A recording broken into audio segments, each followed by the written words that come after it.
वाला है, उनके द्वारा भगवत कथा सुने, 2 बार भगवान के नाम का कीर्तन करें। हरे श्री राम जय राम जय जय राम, श्री राम जय राम, श्री राम जय राम जय जय राम। सब बोलो श्री राम जय राम जय जय राम, श्री राम जय राम जय जय राम। बोलो श्री राम जय राम जय जय राम, श्री राम जय राम जय जय, श्री राम जय राम जय जय राम, श्री राम। राम नाम सुखदाई भजो रे, राम नाम सुखदाई। या तन है माटी का ढेला, या तन है माटी का ढेला, बूंद पड़े गल जाई, बूंद पड़े गल जाई। राम का नाम जपो रे भाई, राम का नाम जपो रे भाई। या तन है फूलों की बगिया, या तन है फूलों की बगिया, धूप पड़े मुरझाई, धूप पड़े मुरझाई। राम का नाम जपो रे भाई, राम का नाम जपो रे भाई। तेरा कोटि पाप कट जाई, राम का नाम जपो रे भाई।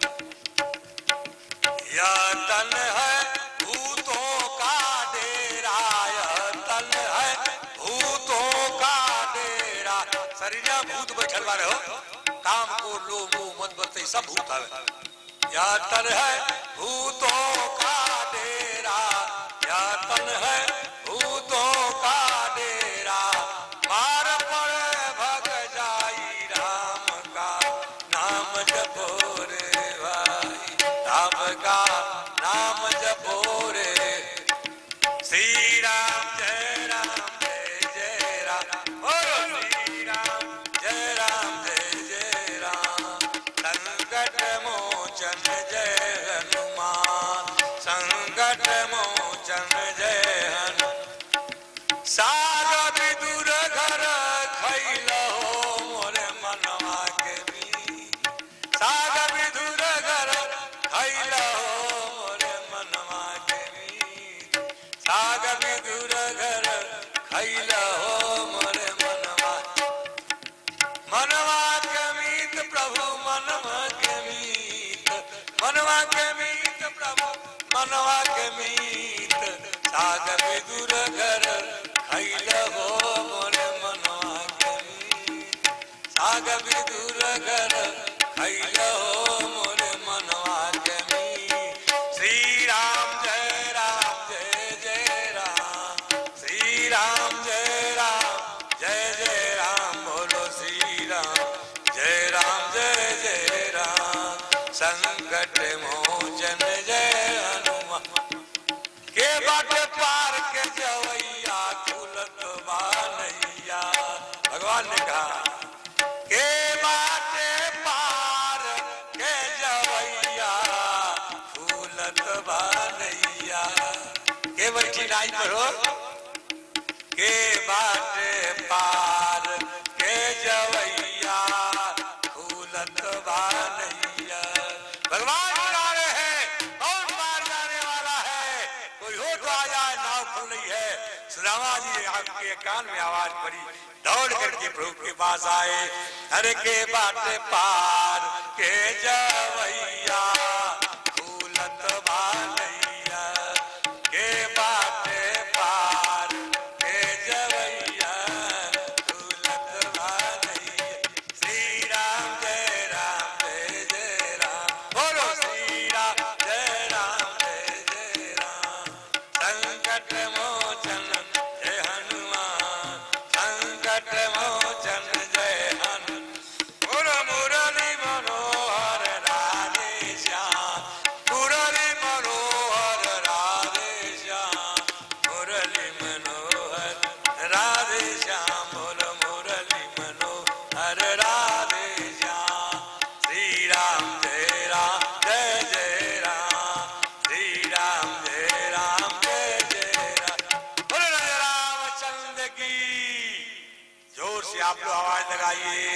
संख्या कम है लेकिन फिर भी आप बहुत है।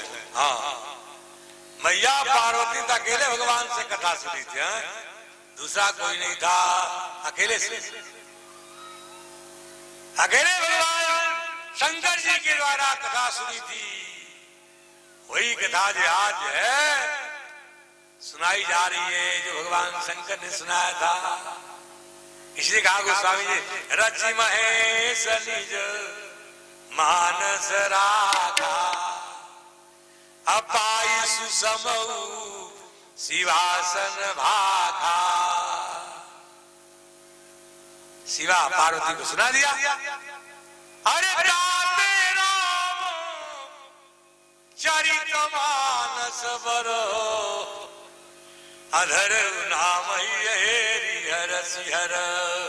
शंकर जी ने नामकरण किया रामचरित मानस, शंकर जी का नामकरण किया हुआ है और किसी का नहीं।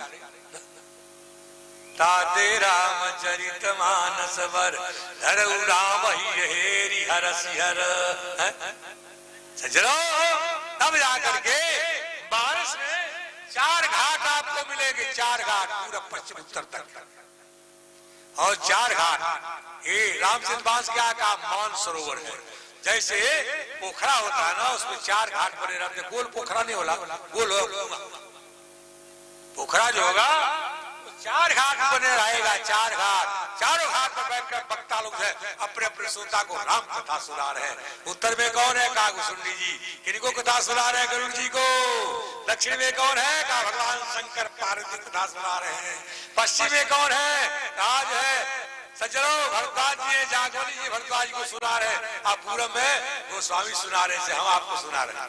बोले शंकर भगवान की जय, जोर से जयकार बोले, बोले शंकर भगवान की। श्री खजाना श्री कन्हैयादास जी महाराज की, मन श्री कन्हैयादास जी महाराज की।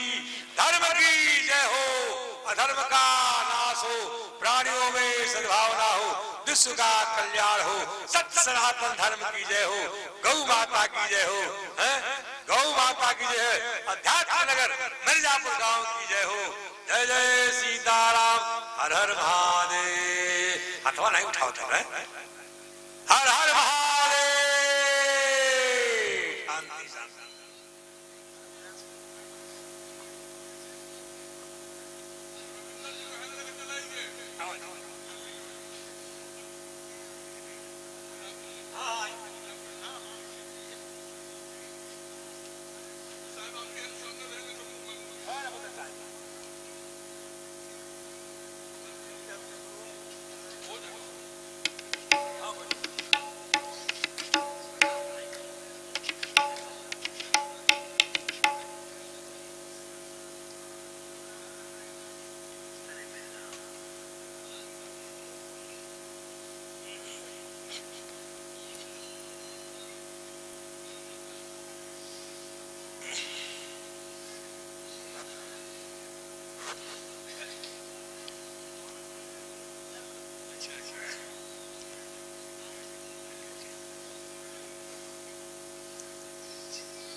न भुञ्जीथामग्रेधः कस्यस्य विद्धानम् ॐ पुराण पुरुषोत्तमाय नमः। ध्यानार्थे अक्षतपुष्पाणिं समर्पयामि। सर्वोपचारार्थे गन्धाक्षतपुष्पाणिं समर्पयामि। धूपं दीपं सन्दर्शयामि। पुराण पुरुषोत्तमाय नमः। ॐ माहिरिव भोगैः पर्जे देवाहुञ्जाय हेतिं परिवा धमानः हस्तगणां विश्ववायुना निपितवान् भूमाग्नो संपरिभातो विश्वतः। सर्वोपचारार्थे गन्धाक्षतपुष्पाणिं समर्पयामि। धूपं दीपं सन्दर्शयामि। हस्तौ प्रक्षालनं नैवेद्यं निवेदयामि। आचमनीयं जलं समर्पयामि। ताम्बूलपत्रं समर्पयामि। हिरण्यदक्षिणाम् तदथान्यत्पराधान जद्वोर्धं ध्याश्च दक्षिणाः तद्गणिर्वै स्वकर्मणः स्वर्धेवे खूनो दधत। हस्ते पुष्पान् कृत्वा अत्प्रार्थेत। नाना सुगन्ध पुष्पाणि यथा कालो भवानि च पुष्पाञ्जलिर्मया कृतो गृहाण परमेश्वरः। व्यासपूजनं ध्याये नित्यं ध्येयं सदा परिभव ज्ञमभीष्टदोहा तीर्थास्पदं शिवविरा चिनुतां शरण्या भेद्यादेहं प्रणतपालभवाभिबोधं वन्दे महापुरुषते चरणारविन्दम्। ॐ भूर्भुवस्सुः व्यासपीठाय नमः। ध्यानार्थे अक्षतपुष्पाणि समर्पयामि। चन्दनं वन्दते नित्यं पवित्रं पापनाशनम् आपदां हरते नित्यं लक्ष्मीवस्तु सर्वदा। गुरुर्ब्रह्मा गुरुर्विष्णु गुरुर्देवो महेश्वर गुरुर्साक्षात् परं ब्रह्म तस्मै श्री गुरुवे नमः। बोलिए यज्ञ नारायण भगवान की जय। श्री श्री 108 श्री कन्हैयादास जी महाराज की जय। अस्तु दशवीरगो सर्वगणकृष्णस्ताये आत्मा सानि राजा सानि वासो सानि लोकसन्याभय सानि अग्निः प्रजां बहुलां मे करोवन्नं भयोरे अस्मासु आराध्यं समर्पयामि। मंत्र पुष्पांजलि। ॐ मा जगे नजज्यामाय च तदैवास्तारि धर्माणि प्रथमाण्डशन्नाते हनाकं महिमानः सजं तयुरपूर्वेदात्याः शान्तिरेवाः। मंत्र पुष्पांजलिं समर्पयामि। बोली यज्ञ नारायण भगवान की जय। श्री विष्णु महायज्ञ की जय। श्री 108 श्री कन्हैयादास जी महाराज की जय।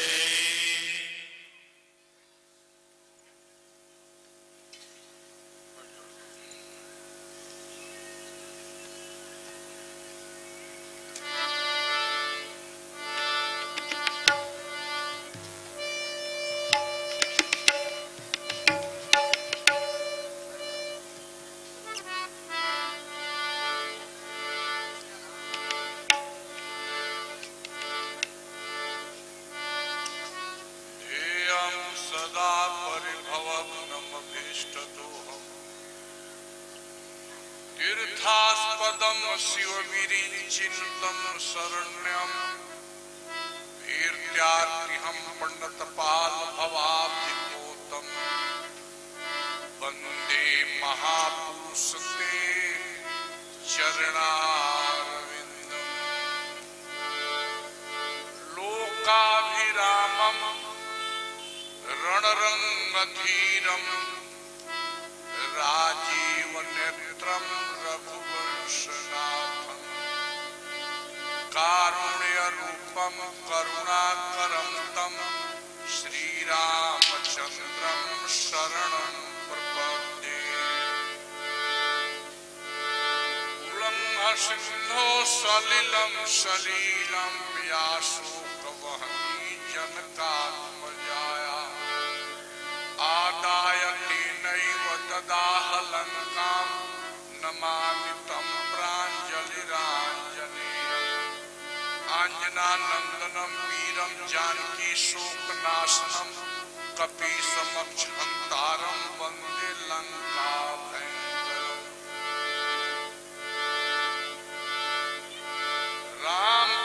के रसिक बर भगत राजमति धीर आई सुवासन लीजिए तेज पुंज कपिवीर भगति भक्त भगवंत गुरु चतुर नाम बपुए तिनके पद बंदन किए ना सही विघ्न बंदो श्री तुलसी चरण जिनकी न्यू जग काज कलि समुद्र पुरत लख्यु प्रकट शब्द जहाज सियावर रामचंद्र के। हम लोग 2 बार भगवत नाम कीर्तन करेंगे। सीताराम जय सीताराम।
भगवान की, अयोध्या नाथ की, श्री राम लला भगवान की, राम जन्मभूमि की, सरयू महारानी की, नगर बस्ती की, श्री विष्णु महायज्ञ की, यज्ञ में दान देने वालों की, सब संतों की, सब भक्तों की, सनातन धर्म की जय जय सीताराम।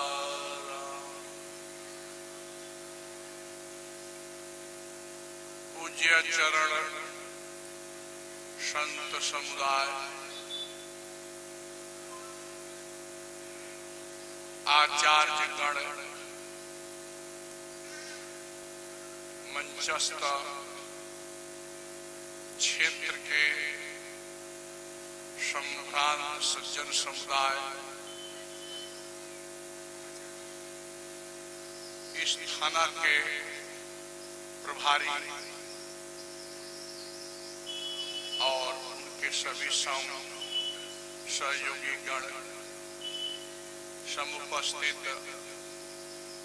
भगवत चरणारविंद के अनन्य प्रेमी सज्जन समुदाय, श्रद्धामयी देवियों, प्रसन्नता है महायज्ञ के दूसरे दिवस हम लोग संध्या कालीन कथा सत्र में उपस्थित हैं। संख्या समुचित नहीं हो पाई है, होनी चाहिए। जो बातें निकल जाएगी फिर दोबारा उसको नहीं कही जाएगी। यज्ञशाला की परिक्रमा तो हुई, उपस्थिति हुई, लेकिन लगता है कि सब लोग मेला उला देखने में ज्यादा लगे हुए हैं। कथा में बैठ जाए, कथा में मन न लगे तो भोजन में जाके बैठ जाए। भोजन तैयार है, राम खिचड़ी बनी हुई है, पूड़ी बनी हुई है, जिसकी जो रुचि हो सो पाओ। किसी को रोक नहीं है। कहोगे कि बाबा कन्हैया बाबा पवा रहे हैं, कुछ नहीं, हमारा इसमें कुछ नहीं। तेरा तुझको अर्पण क्या लागे है, आपने दिया है, हम बनवा करके आपको खिला रहे हैं, बस इतना ही हमारा काम। कथा वस्तु भी हमारी नहीं है, क्योंकि जेहि पर कृपा करहि जन जानी, कबीर अजिर न चावहि पानी। भगवान जिसके ऊपर कृपा कर देते हैं अपना दास जान करके, उर माने हृदय, अजिर माने आंगन। कबीर अजिर, कवियों के हृदय रूपी आंगन में सरस्वती नाचने लगती जब रघुनाथ जी कृपा करते हैं। पढ़ने से ही केवल शास्त्रों का ज्ञान नहीं होगा। यद्यपि के शास्त्र में लिखा है कि विद्या परिश्रमाधीनम बुद्धि कर्माधीनम, परंतु शास्त्रों का बोध क्रिया साध्य नहीं है, कृपा साध्य है। ये थोड़ा सा आप लोगों के लिए कठिन शब्द है। क्रिया साध्य और कृपा साध्य में अंतर क्या है? आप देखना कि एक लड़का 8 घंटा पढ़ता है, तभी भी उसे फर्स्ट डिवीजन नहीं आता। एक गया परीक्षा में काफी लिखा, फर्स्ट डिवीजन मार्क्स लेकर चला है। उसकी विद्या कृपा साध्य है। वो पूरब में पढ़ते पढ़ते मर चुका है, थोड़ा काम उसका बाकी है, एक बार किताब तकेगा फाइनल। उसका नाम है कृपा साध्य। और जो 8 घंटा परिश्रम करके भी सेकेंड डिवीजन का मार्क्स ला रहा है, वह है क्रिया साध्य। वह परिश्रम के बल से उतना मार्क्स ला रहा है। अगले जन्म में यह जो क्रिया साध्य है वो कृपा साध्य बन जाएगा। एक व्यक्ति दिन भर परिश्रम करता है तो 200, 300, 400 रुपया कमाता है। और उसी घड़ी में, उसी लग्न में किसी राजा का लड़का जन्म लिया, जिस समय उसका जन्म के साथ वो सम्राट का बेटा हो गया, तो क्या वो उतना बड़ा धन का मालिक है? क्योंकि उसका धन कृपा साध्य है। पूर्व जन्म में बहुत धन कमाया और भोग नहीं पाया। बड़े बड़े लोग धन अर्जन करते हैं, मैंने देखा है, और अचानक दुनिया से चले गए। तो किसी राजा के घर में, किसी बड़े व्यापारी के घर में जन्म ले ले, तपस्वी है, तपस्या करते करते मर गया, तो अगले जन्म में वो राजा बना। आप पूछ सकते हैं कि बाबा जी ये बात आप अपने बना के कहते हैं, मैं एक बात बना के नहीं कहता। दिल्ली में एक बार धर्म संसद था, स्वामी अवधेशानंद जी बैठे, वो बताए बोले कहां से? हमने कहा कि शास्त्रों में लिखा है, अभिव्यक्ति मेरी, मैं इसको अपने प्रसंग बनाता। लिखा है योग भ्रष्टो भी जाए श्रीमतान के, जोगी जोग करते करते अगर कहीं भ्रष्ट हो गया तो हम लोग क्या कहते हैं? अरे नरक में चला गया। अरे नहीं नहीं, जोग करने वाला नरक में कभी नहीं जाता है, आग में कीड़ा नहीं पड़ता है, इसलिए जोगी नरक में नहीं जाता। तो होगा क्या? कहा कि अगले जन्म में वो राजा बन जाएगा, जहां से भ्रष्ट हुआ है वहां से पुनः वो राज को त्याग करके तपस्वी बन जाएगा। अगर कहीं वहां जाके चुक गया, भोग में लग गया तो भ्रष्ट, नहीं तो किसी योगी के कुल में जन्म लेगा, जहां उसको पैतृक संस्कार मिलेगा, साधना का, तपस्या का, ज्ञान का, योग का, और वो बहुत बड़ा योगी बन जाएगा। मेरा विषय था कि जो मैं कथा कह रहा हूं ये मेरा देन नहीं है, तो पूछो कि किसका देन है? आप पूछ सकते हो ना। अभी जो फोटो खींच रहे थे हमारे, उनका देन है। हाँ,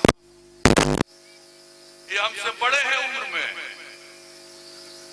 इन्होंने 12 आना का गुटखा मुझे पकड़ाया था और डांट के कहा था, जाओ वहां बैठो, वहां रामायण पढ़ाई हो, जाओ पढ़ो। साधु बन गया, बैठे यहाँ बैठा। और मैं पढ़ने जाता था और शाम करके क्लास लेते थे। क्या पढ़ करके आया तो मुझे सुनाओ जी। ये प्रशंसा नहीं कर रहा हूं, उदाहरण है। इनकी पुस्तक से, इनके पैसे से, इनके कपड़े पहन करके मैंने पढ़ा। तिलक करने नहीं आता था, तिलक हमको करते। ये क्या है? पूर्व जन्म की प्राप्त विद्या है, कहीं दबी थी, आ गई, इसमें मेरा क्या है? कहीं भी मैं कथा सुनाता हूं, मैंने कभी कथा में नाम नहीं छपवाया, मीडिया में नहीं गया, फिर भी मीडिया वाले नहीं छोड़ते हैं, कहीं ना कहीं पकड़ ही लेते हैं। क्योंकि मैं अपनी कथा का उद्देश्य भजन रखा हूं। वो स्वामी तुलसीदास जी से लोगों ने पूछा कि वेद जैसे अपौरुषे ग्रंथ है, वाल्मीकि रामायण जैसा विश्व का आदि काव्य दुनिया में है, व्यास जी द्वारा वर्णित 18 पुराण है जो विश्व में कहीं नहीं है, 108 रामायण आज भी गीता प्रेस में उपलब्ध है। तो बाबा जी आपको क्या पड़ी है कि ये बोलचाल की भाषा में रामायण लिखने जा रहे हैं? तुलसी बाबा ने कहा कि मुझे अपनी पंडिताई नहीं दिखानी है, मुझे विद्वता का प्रचार नहीं करना है, तो फिर लिखने क्यों जा रहे हो? तुलसी बाबा ने कहा कि जैसे सब लोगों ने लिखा और लिखते लिखते अंत में कहा कि इसका पारावार नहीं है, वैसे मैं भी लिखने जा रहा हूं। अंत में मैं भी कह दूंगा कि निगम नेत शिव अंत न पावई। उसको कोई अंत पाएगा तो मैं कहां से पाऊंगा? जल सीकर मही रजगनी जाही। जल सीकर माने पानी के समुद्र में जितना पानी और दुनिया में है उसका एक एक कण की गणना की जा सकती है, तब करके असंभव काम है। पृथ्वी के कण को, रज को, एक एक रज को, पूरी मिट्टी को गना जा सकता है, ये संभव है। असंभव भी संभव हो सकता है। इसके बाद भी रघुपति चरित न बरन सिराही। सज्जनों, भगवान की कथा वर्णन करके समाप्त नहीं हो सकती। 1992 से हम गया पुलिस लाइन में कथा कह रहे हैं, शायद आज हमारी बात। 1992 में हम महंत बने, आज तक ले वहां न वक्ता बदला गया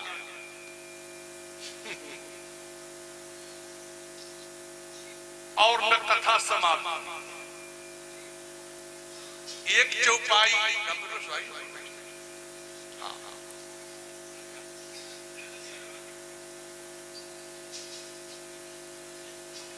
अब तो वहां भी ये समस्या आ गई साहेब, 50 जोड़ी झाल बजता था लाइन में 6 नंबर पारी के सामने, वो पीपल की छाया में। गुप्तेश्वर पांडे मेजर साहब थे और पीके नायडू उस समय पुलिस अधीक्षक थे और सत्येंद्र बाबू पुलिस लाइन एसोसिएशन का अध्यक्ष बन चुके थे। आज जब के एक दिन पहले हमारे पास दाल खरीदने का पैसा नहीं, कैसे होगा? तो दे एसपी साहब कहे कि दास जी आपकी बेइज्जती नहीं होगी। और कहा कि महात्मा को जितना जरूरत है पैसा की व्यवस्था करो, जितने थाने हैं। महाराज गया जिला के थाना से उस समय में 31,000 लोगों का भंडारा मैं किया था गया में, उसमें एसपी साहब बैठे थे, वो भी समय मैंने देखा। और तब से आज तक लाइन में कथा होती रह गई। आप लोग तो देर से आती हो, पुलिस लाइन की देवियां जितनी है और जो पुलिस महिला है, कथा शुरू होने से 5 मिनट पहले पूरा पंडाल में लोग बैठ गए। 5 मिनट 1000-2000 लोग जो बैठने वाले हैं, कथा 1 घंटा 2 घंटा होगी, लीला। चूंकि हम लोग कथा करते हैं, शास्त्र में लिखी हुई बात को बताते हैं। आजकल के कथा की भी शैली बदल चुकी है। आइए अब ज्यादा आत्म प्रशंसा ठीक नहीं है, प्रसंग पर ध्यान दीजिए। गोस्वामी तुलसीदास जी ने कहा, सब जानो तो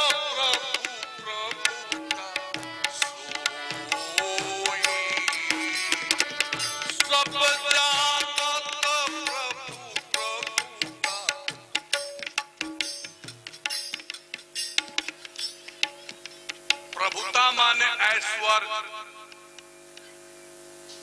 प्रभुता माने ऐश्वर्य, सब लोग जानते। कोई नहीं ऐसा है कि भगवान के ऐश्वर्य को नहीं जानता। एक बार अकबर ने कहा बीरबल से कि बीरबल जरा खुदा के खुदाई बताओ कहाँ है। बीरबल कहा कि हुजूर बता दें खुदा की खुदाई कहाँ है। कुछ दिन बीती, दोनों नदी में स्नान करने गया। बीरबल कहा कि महाराज थोड़ा और खिस्सा खाओ, थोड़ा और खिस्सा खाओ। जब नाक से ऊपर पानी होने लगा, अकबर ने कहा कि कितनी गहराई में खुदाई में ले जाओगे, ये किसकी खुदाई है? कहा कि हुजूर यही खुदा की खुदाई है, आपके बाप की खुदाई नहीं है, ये खुदा की खुदाई है।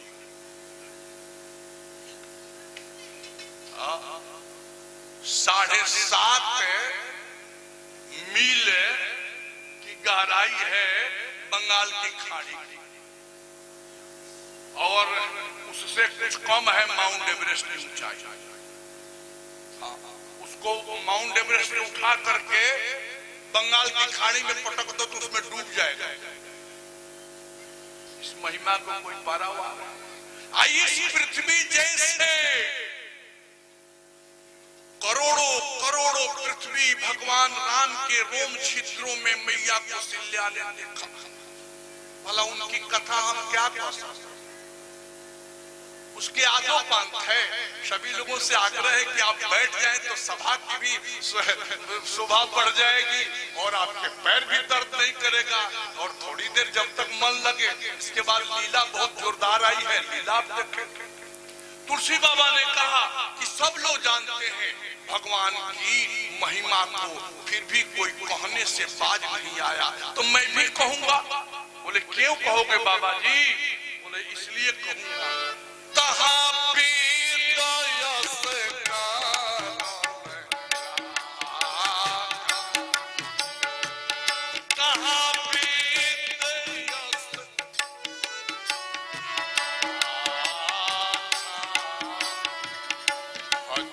प्रभाव भांति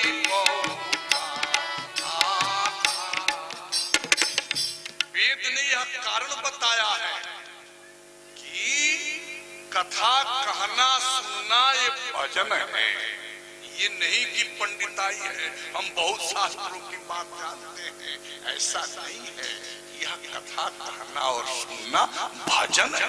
तहाँ वेद अस कारण रखा, ऐसा वेद ने कारण रखा है। भजन प्रभाव भांति बहुभाखा, भजन के अनेकों प्रकार है, तो कथा कहना भी उसमें एक भजन है।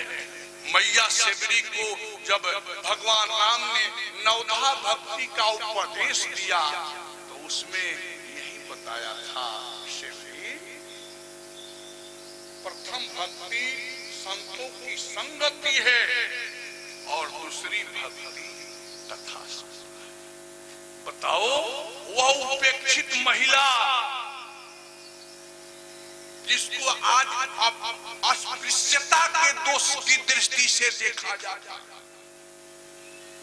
उस युग में भी महात्माओं ने त्याग कर दिया, लेकिन परमात्मा उसी के घर पहुंचे, उसके आश्रम पर पहुंचे और उसे कहा कि हे सबरी, तुम्हारे आश्रम पर आने के बाद जो मुझे आनंद मिला और तुम्हारे प्रसाद में जो मिठास मिला वो अब तक मैं नहीं पाया।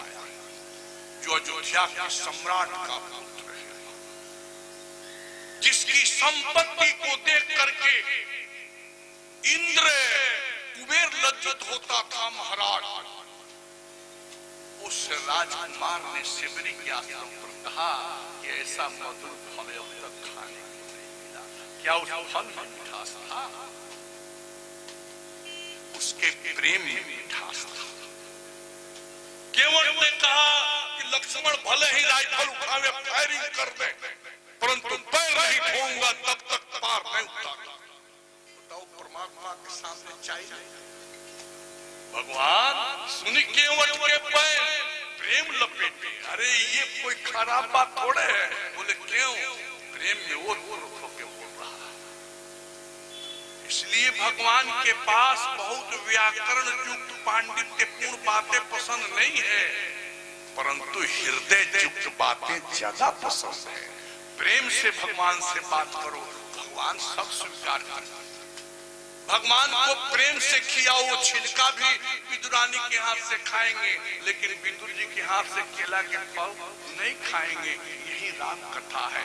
तुलसी बाबा ने कहा, भाषा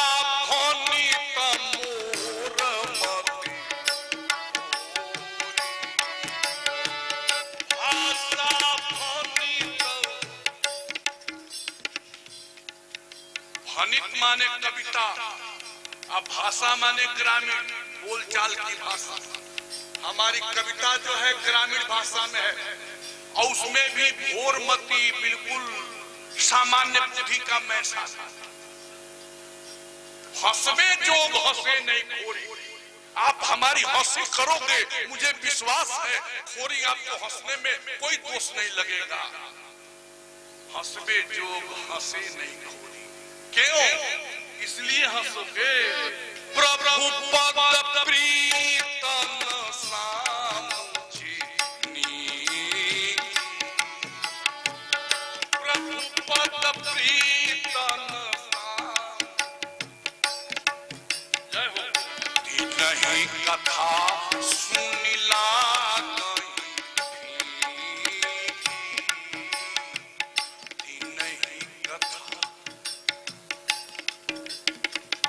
समझदारी ठीक न हो और भगवान के चरणों में प्रेम न हो, दोनों में से एक हो तो काम चल सकता है। न सामुझिनी की है न भगवान के चरणों में प्रेमी है, तो उसको कथा मीठी नहीं लगेगी, फीकी लगेगी। नहीं कथा सुनिला नहीं फीकी। हरिहर पद रति मति न पुतर की, तिनका मधुर कथा रघुबर की। जिनको भगवान के चरणों में प्रेम नहीं है उनके लिए तो फिर कोई बात नहीं है, लेकिन जिसकी बुद्धि कुतर्क वाली न हो और भगवान के चरणों के प्रेमी हो, उसके लिए यह कथा नहीं है, अमृत है। जैसे अमृत भी अब एक प्रसंग और बताना, क्या अमृत की तुलना कथा से है? श्री सुखदेव जी ने महाराज परीक्षित को कथा सुनाना प्रारंभ किया ही था, तब तक देवता वहां उपासना के सुधा गृहित हाथ में लिए हुए देवांश देवता वहां उपस्थित हो गए और कहे कि ये अमृत महाराज परीक्षित को पिला दो, परप्यताम कथाम सुधाम। और हे सुखदेव जी महाराज, कथा रूपी अमृत हम लोग को पिला दो, इनको काल का न डर है, तो ये अमृत लाया हूं, पिला दो इनको, सांप का जहर नहीं कुछ करेगा। बताओ, इस व्यापार में हम सब होते तो क्या कहते? अरे भाई, कौन कथा माथा पांच करे, लाओ अमृत पिलाओ जल्दी। सुखदेव जी ने कहा कि को कथा, को मणि, को कांच, कहां शीशा और कहां मणि का विनिमय होगा क्या? कहां कथा और कहां अमृत? सुखदेव जी ने हा के हंसा, कहा कि देवता तुम व्यापारी हो, परंतु कथा का मूल नहीं समझा। न दो कथा मृतम, और कथा मृत नहीं दिया। कहा कि इसका अधिकारी महाराज परीक्षित है। बोले क्यों? क्यों? किसी मरने वाला व्यक्ति से जाके पूछो कि डॉक्टर के पास जाना उसको कितनी बेचैनी होती। महाराज, कथा व्यक्ति उस दिन समझेगा जिस दिन सूचना मिल जाए कि आज के 5वें दिन 6वें दिन 2 घंटा के बाद चल जाना है। महाराज परीक्षित ने पूछा, जितने महात्मा थे, बड़े बड़े सिद्ध पुरुष आए थे, बाबा मुझे श्राप लगा है, 7 दिन में हमको सांप काटेगा, मैं मरूंगा, 7 दिन में मुक्ति के उपाय बताओ। किसी ने जग बताया, किसी ने तपस्या बताया, किसी ने कुछ बताया, परंतु कॉन्फिडेंस के साथ कोई नहीं बताया कि 7 दिन में मुक्ति कैसे हो सकती। श्री सुखदेव जी लंगटे, लंगटे समझते ही वो इसलिए आपकी भाषा है। अब पीछे पीछे लड़का हुलेला करते, अब लड़का को ही लंगटे बाबा के देख ले तो क्या करेगा? और जैसे कथा सभा में वह बालक पहुंचा, जितने महात्मा थे सब उठ करके खड़े हो गए। जब राजा ने देखा कि इस बालक महात्मा को देख करके ये हजारों वर्ष की आयु वाले बाबा खड़े हो गए, पूछा राजा ने, महात्मन आप तो वयोवृद्ध हो, इतनी लंबी उम्र के तपस्वी हो, इस बालक को देख करके खड़े क्यों हो गए? उन महात्माओं ने उत्तर दिया, हे राजा परीक्षित, हम लोग वयोवृद्ध हैं, परंतु यह जो बालक आया है ये ज्ञान वृद्ध है। वयोवृद्ध से ज्ञान वृद्ध श्रेष्ठ होता है, इसलिए इसके सम्मान में हम लोग खड़े हो गए। महात्मा जी ने कहा, इसका नाम क्या है? बोले इसका नाम सुखदेव है। राजा आसन से उतरे, आसन पर बैठाया, प्रणाम किया, महात्मन मैं आपसे भी कुछ प्रश्न करूंगा। सुखदेव जी ने कहा, करो राजन, क्या करना है? राजा परीक्षित ने कहा कि महात्मन 7 दिन में मुक्ति के उपाय आप जानते हो। सुखदेव जी ने कहा कि 2 घंटा में मुक्ति का उपाय जाए। 7 दिन तो बहुत है राजा। बोले 2 घंटा में? 2 घंटा में कैसे मुक्ति होगी? उन्होंने बताया, क्या नाम था? राजा खटवांग। राजा खटवांग देवासुर संग्राम में देवताओं की तरफ से युद्ध करने गए, देवताओं को विजय दिलाया, देवता सम्मान करने लगे। जो देवताओं के पास द्रव्य था, जो हीरा जवाहरात मणियां थी, राजा ने कहा कि मुझे इसकी कमी नहीं है, देवता अगर तुम मुझे सम्मान करना चाहते हो तो एक सम्मान दो। बोले क्या? तुम देवता हो, आयु क्रम च वित्तं च विद्या निधनम मेव च पंचैतानि सृजन्ति गर्भस्थस्व देह्य। हमारी मृत्यु कब है, हमारी आयु कितनी अवशेष है, ये बता दो। देवताओं ने कहा कि राजन क्षमा करना, तेरी आयु अब 2 घंटा है। 2 घंटा? बताओ, तू हमें श्रृंगार कर रहे हो और स्वागत कर रहे हो। पटक दिया धनुष्मान और सारी इंद्रियों को अंतर्मुखी किया, फिर कुटी में ध्यान लगाया, ब्रह्मांड से प्राण को निकाल दिया, मुक्त हो गए। ये सुखदेव जी ने राजा परीक्षित को कथा सुनाई। राजा परीक्षित को विश्वास हो गया, ये महात्मा की वाणी में दम है, उदाहरण सटीक है। बोले कि महात्मा तब मेरी मुक्ति कैसे होगी? बोले सुनो, मैं अपने गुरुदेव के द्वारा सुना हूँ सप्ताह विधि कथा भागवत की, तुम सुनो, इससे तेरे को मुक्त हो जाएगा। बोले भागवत? आप तो गाय दुल्हन मात्र किसी के दरवाजे पर रुकते हो, ये भागवत कैसे आप जानते? भागवत कैसे सीख लिया आपने? कोई विद्यार्थी केवल किसी के दरवाजे पर पानी पीने मात्र में रुके तो विद्यालय में पढ़ेगा कैसे? बीए में कोई है इसका? सुखदेव जी की आंखों में जल भर आया। बोले राजन, वास्तव में मैं गृहस्थी के दरवाजे पर उतनी देर रुकता हूँ जितनी देर में गाय दूध लिया जाए। मैंने थोड़ा दूध दे दो, पिया चला, कहीं नहीं। बोले तो फिर कथा फिर सीखे कैसे? इसी कथा को मैं बता देता हूं कल से। और कथा शंकर जी कहीं गए और पार्वती जी अकेली थी। तब तक उनके गुरुदेव पधार गए जिनका नाम था नारद। नारद जी की खूब सेवा किया। पार्वती जी गुरुदेव आए। नारद जी ने कहा कि पार्वती, बोले हाँ। अरे तू अपने दुल्हा से पूछी हो कि खोपड़ी के माला जो पहने रहते हैं गटई में, ये किसकी खोपड़ी है? पार्वती जी बोली ना गुरु जी, तो मैं नहीं पूछ सकती। अरे पूछ के देखना ना, भोली भाली हो, आज पूछ ही लेना। नारायण, मैं चला। अब तब तक कुछ देर के बाद शंकर जी आ ही गए। घर में न चूल्हा, न चौका, न भोजन, न भंडारा। शंकर जी देखे कि भाई पार्वती चुपचाप बैठी है, बात क्या है? पार्वती कुछ भोजन भंडारा नहीं बना। कहीं की भोजन भंडारा बात। ये बताओ, एक खोपड़ी के जो माला पहने हो किसकी खोपड़ी है? अब तो शंकर जी समझ गए। बोले नारद जी तो नहीं आए थे। बोले जब गुरुदेव है वह नहीं आएंगे, पहले अब बताओ।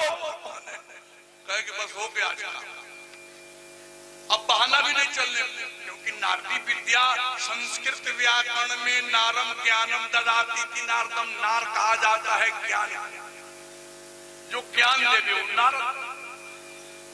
शंकर जी ने कहा कि देखो देवी, ये जितनी खोपड़ी है ये तेरी खोपड़ी। मेरी खोपड़ी? बोले हाँ, तुम मरती हो, मैं नहीं मरता हूँ। तुमसे इतना प्रेम करता हूँ कि जब तुम मर जाती हो तो तेरे सर को काट के माला में पिरो लेता हूँ। पार्वती बोली पतिदेव, तो आप क्यों नहीं मरते हो? मैं क्यों बारंबार मरती हूँ? बोले तुम अमर कथा नहीं जानती हो, तुम्हें आत्मज्ञान नहीं है। मैं अमर कथा जानता हूँ, इसलिए मैं नहीं मरता हूँ। तो पार्वती बोली पतिदेव, क्या मुझे वो नहीं सुना सकते हो? बोले सुना क्यों नहीं सकता हूँ, लेकिन सुनने की एक स्थिति होती है। वह स्थिति अगर किसी व्यक्ति में न आवे तो चाहे जितनी अच्छी बात सुना दो उसके मन में नहीं उतरेगा, उसका मन नहीं लगेगा कथा में, दूसरा काम में लगेगा मगर कथा में नहीं लगेगा। पार्वती जी जैसे देवी को नींद आ गई। कथा शंकर जी ध्यान मुद्रा में कह रहे हैं। वहाँ एक कोई पक्षी का अंडा था, कहीं तोता बताया जाता है, कहीं कबूतर। उसका अंडा फूट गया, चिड़िया की जाति करने लगा। शंकर जी समझे कि पार्वती कथा सुन रही है, ध्यान टूटा। पार्वती बोली पतिदेव, मैं तो कथा नहीं सुन सकी।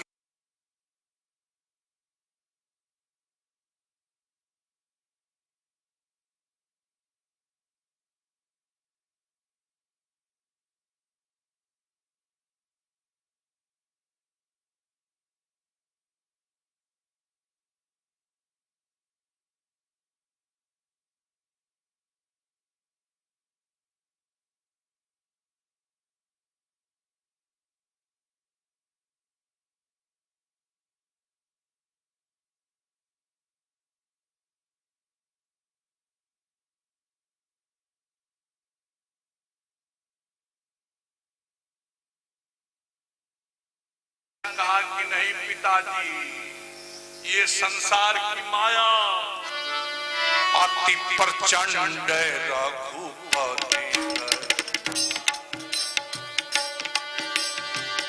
अति प्रचंड रघुपति कर माया यही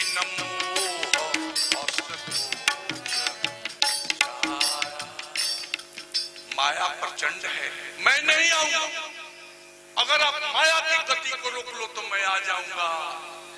व्यास जी ने कहा कि ये मेरे पास इतनी तपस्या नहीं है कि माया की गति को रोक लूं, लेकिन ये काम कर सकता हूं। बोले क्या? कहा कि बैल के सींग पर सरसों के दाना जितनी देर तक रुक